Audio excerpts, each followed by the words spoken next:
what is an offense, and in a given situation how you can identify कि कौन सा offense commit हुआ है, चाहे वो एक practical प्रॉब्लम बेस्ड क्वेश्चन है या फिर आपकी रियल लाइफ सिचुएशन है जिसमें आपको आइडेंटिफाई करना है कि कौन सा ऑफेंस कमिट हुआ है. आइए आज की वीडियो में इसको डिटेल में समझते हैं. Hi, my name is Mrs Kritika Singh. It's been over a decade that I have been helping and supporting students to crack judiciary for detailed interpretation of law, interlinking, intralinking, and detailed notes on every aspect of law. You can download my app, that is EJ Law Academy, from the Play Store and take access to the courses right there. So what is an offense? An offense is an act which is prohibited by law, right? Now, which is prohibited by your BNS.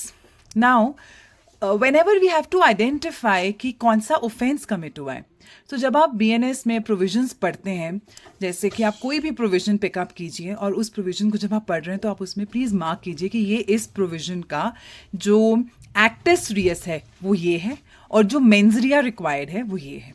So for example, if it is theft, for the offense of theft, the required actus reus is moving of property. What is actus reus? Actus reus does not mean act.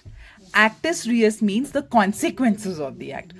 For example, if I pick up a stick and with that stick, if I hit B, now when I hit B, that is not, उसको हम कहेंगे कि मेरा जब डंडा उठाया और डंडे से मारा, वो तो एक्ट है, बट वो एक्ट पनिशेबल नहीं है, बट उसके कॉन्सिक्वेंसेस पनिशेबल है. उस डंडे से अगर उसकी टांग टूट गई या उस डंडे से उसको बहुत चोट जो है बहुत ही कम लगी है या फिर लगी नहीं, वो सिर्फ जो है दूर से ही उसने डंडा देखा और वो भाग गया, तो जो उसके कॉन्सिक्वेंसेस हैं किस चीज के, डंडा उठाने के, वो पनिशेबल है. That's the first thing. That is the meaning of the actus Reis.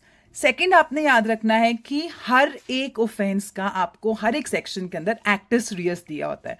कहीं का एक्टिस रियस है कॉजिंग डेथ, कहीं पे एक्टिस रियस है मूविंग ऑफ द प्रॉपर्टी.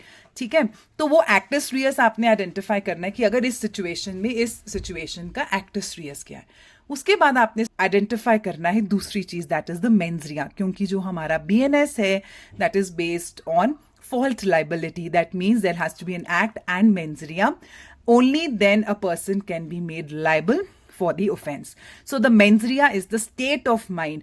अब किसी एक सेक्शन में जो mens rea है वो क्या है, intention. कहीं पे जो मेंस रिया रिक्वायर्ड है वो है नॉलेज. तो जहां जहां पे आपका रिक्वायर्ड मेंस रिया चेंज होता रहेगा वैसे वैसे कलर ऑफ ऑफेंस चेंज होता रहेगा. तो जैसे कि आपका थेफ्ट है, एक्सटॉर्शन है, रॉबरी है. सो एक थेफ्ट रॉबरी कब बन रहा है, जब आपका एक्टिस रियस और मेंस रिया चेंज हो रहा है, तो आपका कलर ऑफ ऑफेंस भी चेंज हो रहा है. So in every situation you just have to identify actus reus and mens rea and that will give you the offence.